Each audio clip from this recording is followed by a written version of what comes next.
Streaming from the 22 News Broadcast Center. This is 22 News at 4 p.m. Digital Edition. Good Thursday afternoon, and thank you for joining us for 22 News at 4 o'clock. I'm Nick Oresko. Yesterday's rain has moved out, and now we're looking at some dry conditions.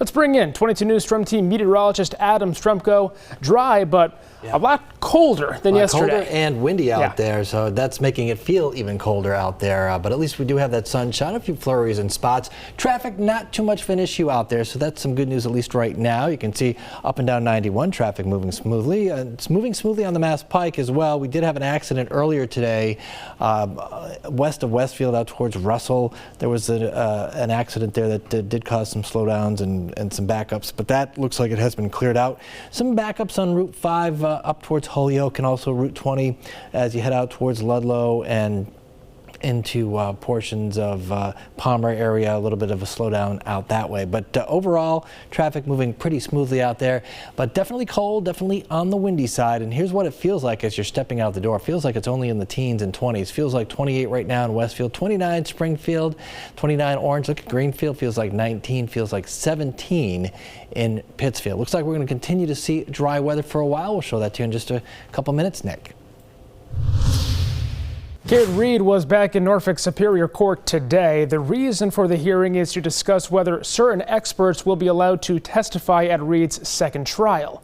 The first person to take the stand was Dr. Marie Russell, a defense witness who testified at Reed's first trial about the wounds on John O'Keefe's arm being consistent with a dog bite. The prosecution is questioning her qualifications in an effort to keep her from testifying in the second trial. Dr. Russell testified that based on her years of experience, O'Keefe's injuries did not come from getting hit by a car. The wounds were not characteristic of anything that I could attribute to a motor vehicle, a certain part of the motor vehicle, the underneath part of the motor vehicle. They were just not characteristic of any particular part of the motor vehicle. Secondly, there were no bruises from the neck down. The judge did not immediately rule on whether Dr. Russell will be allowed to testify. Reed's trial is set to begin in April. The Springfield School Committee is holding a public meeting tonight regarding their agreement with the police department and the access to cameras.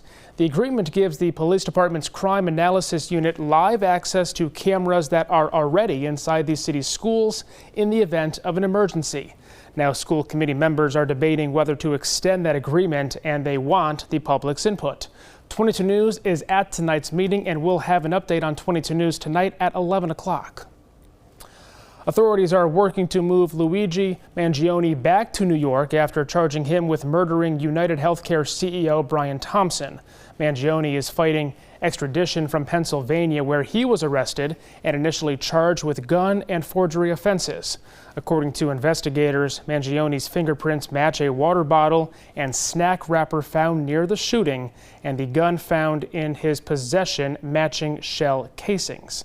Police believe he may have been motivated by animosity toward the healthcare industry, possibly caused by a spinal condition and severe back pain.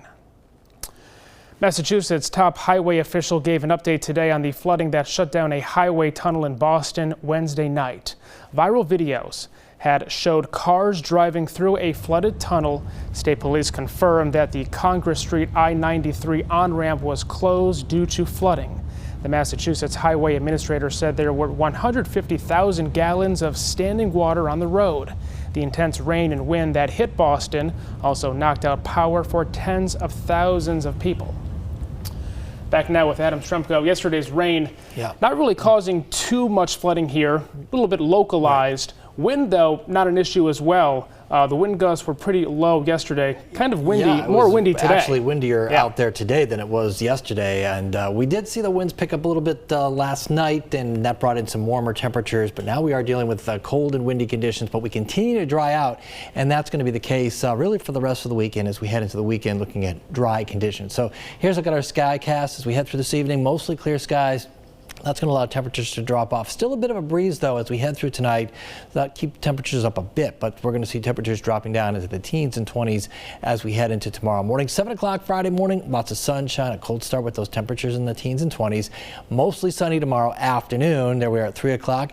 We'll see temperatures tomorrow in the lower 30s, and then looks like dry conditions continue into the weekend as well. There we are, 7 o'clock Saturday morning.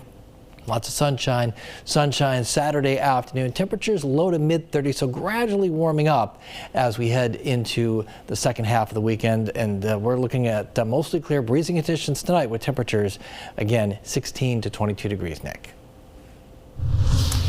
President-elect Donald Trump rang the opening bell at the New York Stock Exchange this morning after being recognized by Time magazine as its Person of the Year. This annual award recognizes a person or group deemed to have the greatest influence on global affairs.